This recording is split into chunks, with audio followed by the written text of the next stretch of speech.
Bonjour, je m'appelle François-Benoît Catin, je suis instructeur à la Fédération française de la montagne et de l'escalade. Nous allons voir comment déterminer sa position avec un GPS, la communiquer à l'extérieur et la garder en mémoire. Nous avons mis en marche le GPS, il s'est stabilisé, il affiche une précision de quelques mètres, 3 mètres ici. On peut donc lire avec précision notre position actuelle. La position du point où nous nous trouvons actuellement s'affiche sur les dernières lignes du GPS. Quel que soit le modèle de GPS, par défaut, elle s'affiche chaque fois sur la page d'accueil. Les indications qui s'affichent sont ce qu'on appelle les coordonnées GPS, qu'on utilise le plus couramment, au moins en France et d'une façon générale en Europe. Ce que vous trouvez sur un GPS de voiture, par exemple, ou sur un smartphone, c'est sous la forme lat-longe, c'est-à-dire latitude et longitude, mais c'est très mal commode à utiliser dans nos usages en montagne et en randonnée. Voilà, les coordonnées GPS s'affichent sur 2 lignes. Sur la première ligne, on aborde un nombre de 2 chiffres. Ici, c'est 31. C'est l'indication du fuseau dans lequel on se situe. En France, les fuseaux sont 30 sur la côte atlantique, 31 au milieu et 32 dans les Alpes.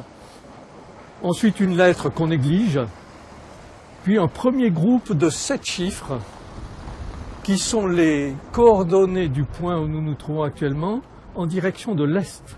04 54 612. Sur la deuxième ligne, à nouveau 7 chiffres qui sont les coordonnées du point où nous nous trouvons vers le nord. 54 15 287.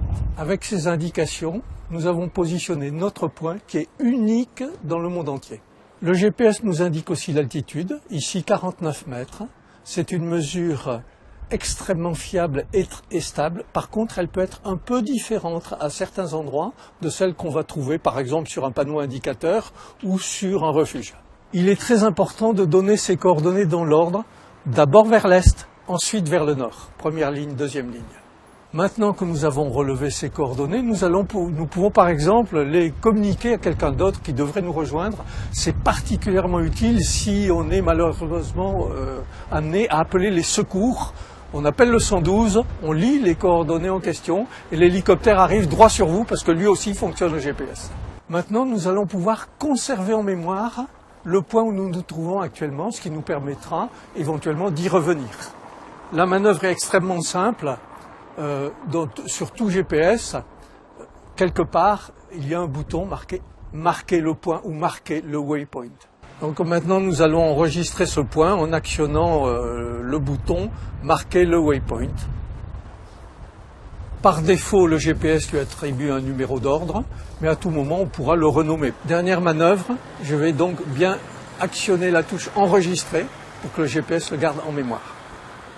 C'est fait. Mon point est dans la mémoire du GPS, à tout moment je vais pouvoir revenir dessus.